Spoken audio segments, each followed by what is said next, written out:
Saw that even in Fox polling, by 20 points, people oppose the stuff that was warned about. And that's not all. The Trump bill grows the deficit. Republicans showing a complete fiscal irresponsibility here. There's a special office that's nonpartisan which prices this stuff and saw it was going to be over $2 trillion juicing the debt in the initial assessment. Then they go through in more detail. These are long bills and it's a process. And the number only has gone up. Now, by late June, we're learning it's over $3 trillion added to everything here, according to CBO.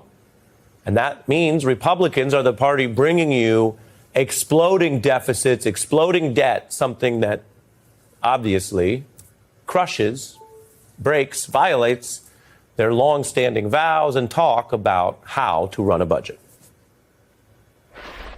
Most troubling of all, the unsustainable trajectory of government spending is accelerating our nation toward a ruinous debt crisis. I'm very worried about the debt. The single biggest threat to our country, both in the short term and the long term. We now have a debt of $16.4 trillion. The real problem here is the debt and the lack of a credible plan to deal with the debt. The dangerous addiction to deficit spending. You're either part of the problem or you're part of the solution. If that's the case, then they are all part of the problem. Some of those individuals are now part of the Trump administration, like Marco Rubio. Others, like McConnell, have been overseeing this exploding debt. Either they're lying now or they were lying then, but you can't have it both ways. And it's important that people understand this because if you believe as a society we can use facts to govern ourselves in a democracy, that's the big idea, then you can absorb this information and keep that in mind the next time it's a debate or a campaign about deficits, budgets, what the priorities are. Here, the priority is grow the debt in order to pay back or pay off really rich people who don't need this money to survive or get by. One report here noting that despite railing against the deficit spending, the deficit somehow managed to increase every time Republicans are in charge.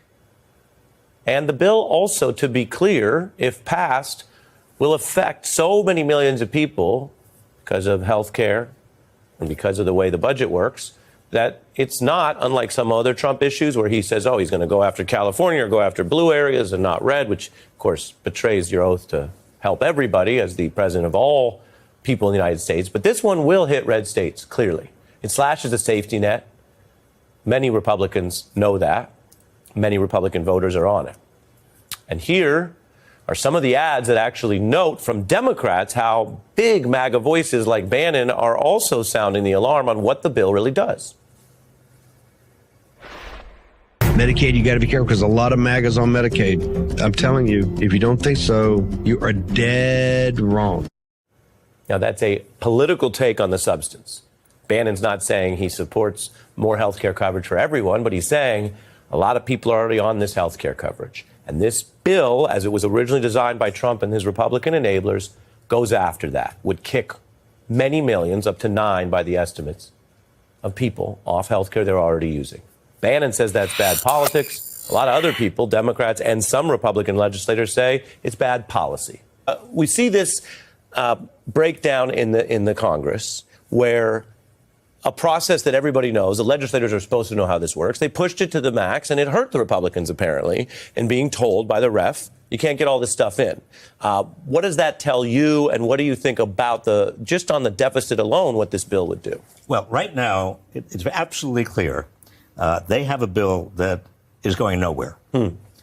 They don't want to expand the deficit. The deficit hawks among the Republicans are very, very adamant about that. There are some that don't want to cut too much into Medicare and Medicaid, and we're talking about both Medicare and Medicaid. So they are a little bit at an impasse. Yeah. Now, the question is, what do? They have a parliamentarian who has told them that in order to avoid the filibuster and get this through just on a majority vote, they are going to have to drop several provisions. I think if I were a betting person right now, I would say that parliamentarian has a limited number of days left in her job. Don't you think it's funny how that happens? That every time these scummy people have power, the debt grows. The thing they're always complaining about when Democrats are in power. Very interesting. Boy, these people are the hugest hypocrites I've ever seen.